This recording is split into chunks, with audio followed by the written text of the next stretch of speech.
Hi everyone. After going through the module, I have decided that the addiction I will be giving up is drinking pop. I chose this one because it's a bad habit and I don't really need to drink pop. So at first I felt surprised when the instructor or the module was like, oh, stop giving it up right now. But I also gave me a sense of motivation to actually do it and put myself to the test.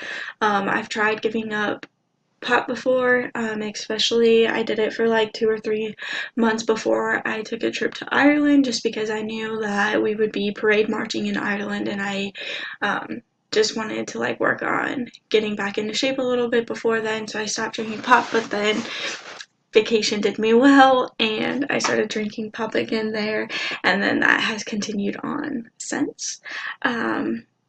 So for the first few days I didn't really have an effect on me, but I do sometimes get caffeine headaches and everything that I just take ibuprofen or something for to get the headache to go away, and that somewhat kind of helps.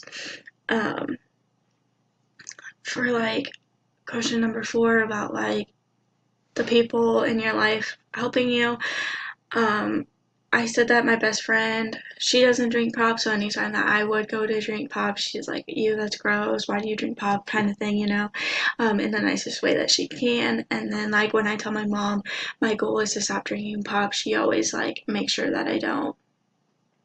And then my initial reaction to giving up an addiction, I think it's going to be really hard not to fall back onto it, especially when I'm stressed, or I always crave a pop on hot summer days or hot days. So just yesterday was a pretty hot day and I couldn't have pop because I told myself no. So I just have to keep reminding myself that water is a much healthier option and to just drink more water. So those are some of my things. Hopefully that I can stick to it this time, now that I have a class and a reason to push myself to stick to my goal. So that's what I plan on doing.